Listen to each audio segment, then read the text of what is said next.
Well, welcome back people to an all-new Gamer Monday, and after our look into the classic side-scrolling shooter trilogy Contra, let's now put our thinking caps on and dive into that amazing point-and-click adventure world of Monkey Island. So over the next few weeks, we will follow our hero, Guybrush Threepwood, through his swashbuckling pirate adventures, starting with the classic masterpiece itself, The Secrets of Monkey Island. The memories I have with this game. The year was 1990. I still recall myself, my brother and best mates always trying to figure out how to get one step further into this game, how to outsmart the game itself. Many kids today are sadly unaware of the point-and-click adventure games, as these days it's all shooters and action. Gone are the days of the smart puzzle games. Such were many classics of LucasArts, the creators behind the Monkey Island series, along with The Dig, Full Throttle and Day of the Tentacle, just to name a few. And oh yeah, we will get to those games one day. However, slowly these style of games are making a slight comeback, such as Telltale's The Walking Dead series, which is beloved by its fans. Monkey Island wasn't just a game, it helped me to learn to read and write. And now that might sound a little far-fetched, but it truly did. The fact that I was learning to read without even noticing it.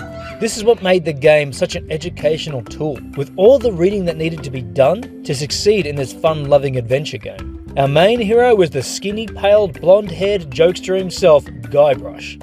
I want to be pirate. This already sets it apart from most games, the humour.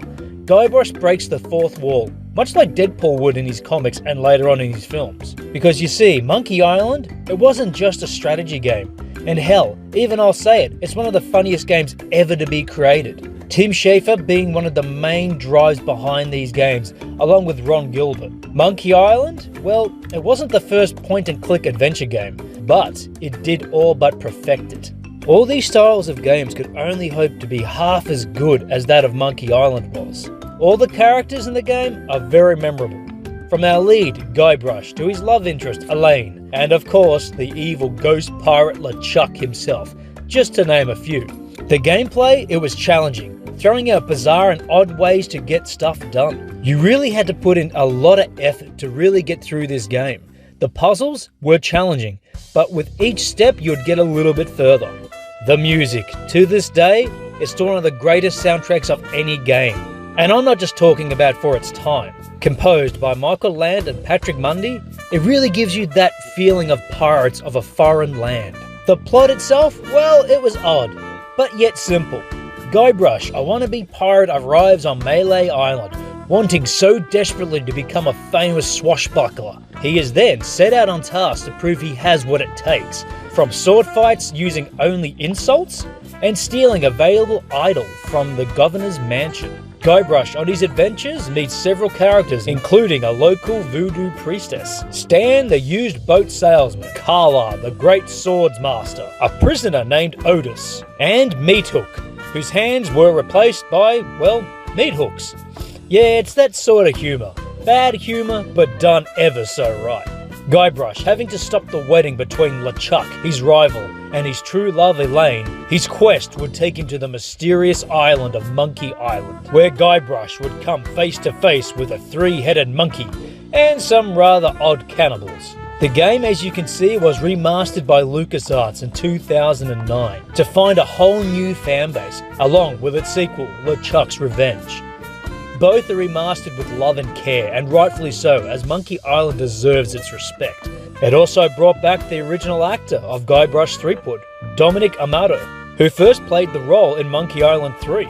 Now with cutting-edge technology and now able to add dialogue and update the graphics, it just made the game feel fully complete this time around. The humour, the adventure, the music, but most of all the writing is what makes this game so memorable. It's a game I won't play for years, hoping to forget everything I know about it, just so I can try and beat the game again, having to relearn everything and solve all its puzzles all over again. It's a franchise many want to see resurrected for a new age of gamers, and I for one am in total agreement.